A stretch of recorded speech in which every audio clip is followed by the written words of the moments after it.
नमस्ते, राम राम। आज हम देखा एक भजन गीत लेके आई हैं, बहुत जोन की बहुत प्यारा है। ओकर जरूर सुनिए। अब देखा हम काली खबाना बासो पिताजी, हम काली खबाना बासो ओ पिताजी के करे न रोबे सागर भला भरियाई के करे न रोबे ना दीनार हो पिताजी के करे न रोबे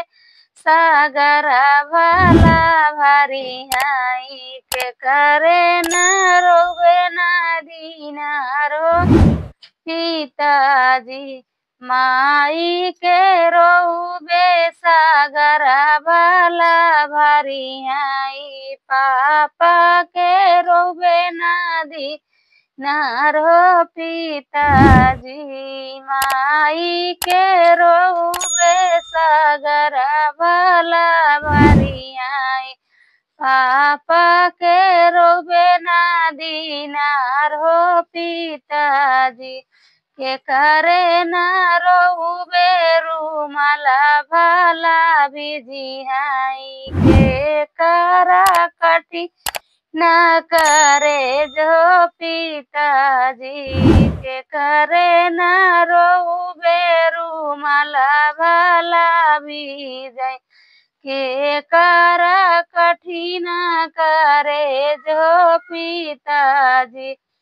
भैया के रोबे रूमाला भला भिजाई भौजी कई कठिन करे जो पिताजी भैया के रोबे रूमाला भला भिजाई भौजी कई कठिन करे जो पिताजी हम काली खबाना बासो पिताजी के करे न रोबे चरा भला भी जाई के करा खुशिया कई दिन हो पिताजी बहिनी के रोबे आचरा भला भी जाई जीजा कई खुशी